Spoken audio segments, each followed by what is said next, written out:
Segunda carta de Pedro. Segunda de Pedro, capítulo 1. Simón Pedro, siervo y apóstol de Jesucristo, a los que por la justicia de nuestro Dios y Salvador Jesucristo han recibido una fe tan preciosa como la nuestra, que abunden en ustedes la gracia y la paz por medio del conocimiento que tienen de Dios y de Jesús nuestro Señor. Su divino poder, al darnos el conocimiento de aquel que nos llamó por su propia gloria y excelencia, nos ha concedido todas las cosas que necesitamos para vivir como Dios manda. Así Dios nos ha entregado sus preciosas y magníficas promesas para que ustedes, luego de escapar de la corrupción que hay en el mundo debido a los malos deseos, lleguen a tener parte en la naturaleza divina. Precisamente por eso, esfuércense por añadir a su fe virtud, a su virtud, entendimiento, al entendimiento, dominio propio, al dominio propio, constancia, a la constancia, devoción a Dios, a la devoción a Dios, afecto fraternal, y al afecto fraternal, amor. Porque estas cualidades, si abundan en ustedes, los harán crecer en el conocimiento de nuestro Señor Jesucristo, y evitarán que sean inútiles e improductivos. En cambio, el que no las tiene es tan corto de vista que ya ni ve, y se olvida de que ha sido limpiado de sus antiguos pecados. Por lo tanto, hermanos, esfuércense más todavía por asegurarse del llamado de Dios, que fue quien los eligió. Si hacen estas cosas, no caerán jamás, y se les abrirán de par en par las puertas del reino eterno de nuestro Señor y Salvador Jesucristo. Por eso siempre les recordaré estas cosas, por más que las sepan y estén afianzados en la verdad que ahora tienen. Además, considero que tengo la obligación de refrescarles la memoria mientras viva en esta habitación pasajera que es mi cuerpo, porque sé que dentro de poco tendré que abandonarlo, según me lo ha manifestado nuestro Señor Jesucristo. También me esforzaré con empeño para que aún después de mi partida, ustedes puedan recordar estas cosas en todo tiempo. Cuando les dimos a conocer la venida de nuestro Señor Jesucristo en todo su poder, no estábamos siguiendo sutiles cuentos supersticiosos, sino dando testimonio de su grandeza, que vimos con nuestros propios ojos. Él recibió honor y gloria de parte de Dios el Padre, cuando desde la majestuosa gloria se le dirigió aquella voz que dijo: «Este es mi Hijo amado, estoy muy complacido con él». Nosotros mismos oímos esa voz que vino del cielo cuando estábamos con Él en el Monte Santo. Esto ha venido a confirmarnos la palabra de los profetas, a la cual ustedes hacen bien en prestar atención, como una lámpara que brilla en un lugar oscuro, hasta que despunte el día y salga el lucero de la mañana en sus corazones. Ante todo, tengan muy presente que ninguna profecía de la Escritura surge de la interpretación particular de nadie, porque la profecía no ha tenido su origen en la voluntad humana, sino que los profetas hablaron de parte de Dios, impulsados por el Espíritu Santo. Segunda carta de Pedro, capítulo 2. En el pueblo judío hubo falsos profetas, y también entre ustedes habrá falsos maestros que encubiertamente introducirán herejías destructivas, al extremo de negar al mismo Señor que los rescató. Esto les traerá una pronta destrucción. Muchos los seguirán en sus prácticas vergonzosas, y por causa de ello se difamará el camino de la verdad. Llevados por la avaricia, estos maestros los explotarán a ustedes con palabras engañosas. Desde hace mucho tiempo su condenación está preparada y su destrucción los acecha. Dios no perdonó a los ángeles cuando pecaron, sino que los arrojó al abismo, metiéndolos en tenebrosas cavernas y reservándolos para el juicio. Tampoco perdonó al mundo antiguo cuando mandó un diluvio sobre los impíos, aunque protegió a 8 personas, incluyendo a Noé, predicador de la justicia. Además, condenó a las ciudades de Sodoma y Gomorra, y las redujo a cenizas, poniéndolas como escarmiento para los impíos. Por otra parte, libró al justo Lot, que se hallaba abrumado por la vida desenfrenada de esos perversos, pues este justo, que convivía con ellos y amaba el bien, día tras día sentía que se le despedazaba el alma por las obras inicuas que veía y oía.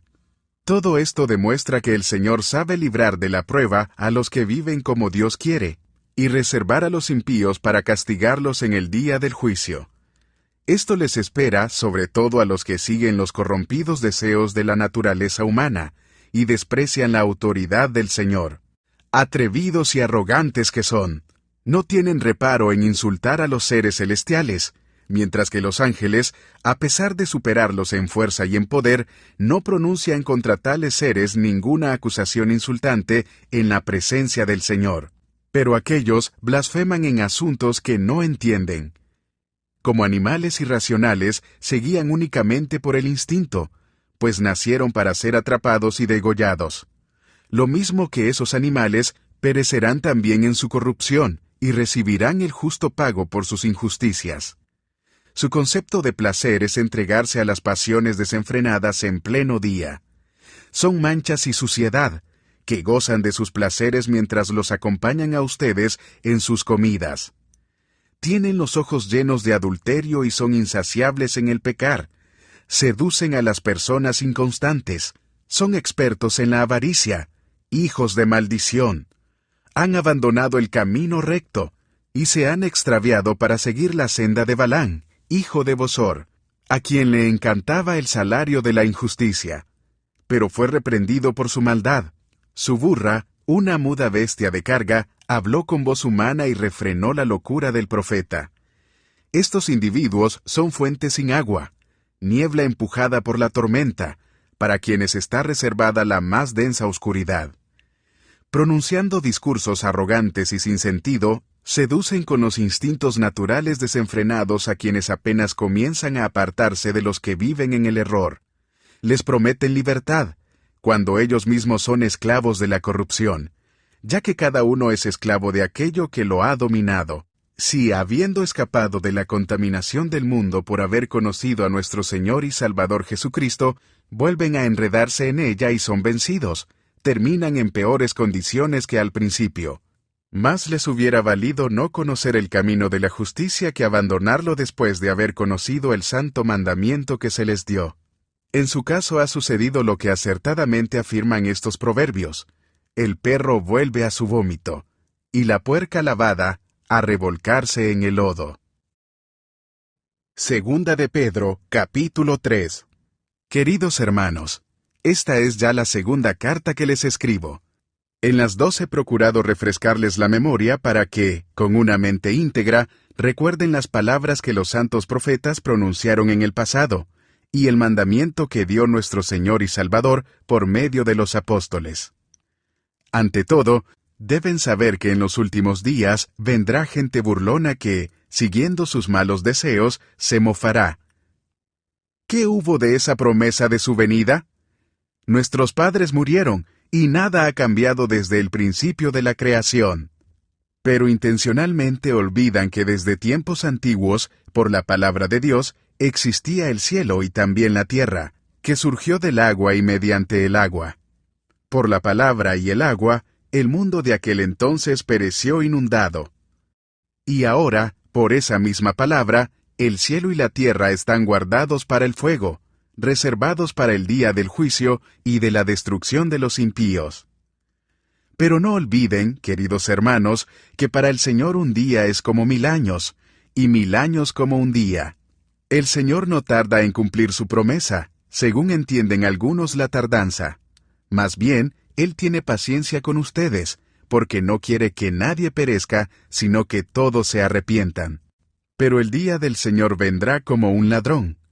En aquel día los cielos desaparecerán con un estruendo espantoso, los elementos serán destruidos por el fuego, y la tierra, con todo lo que hay en ella, será quemada.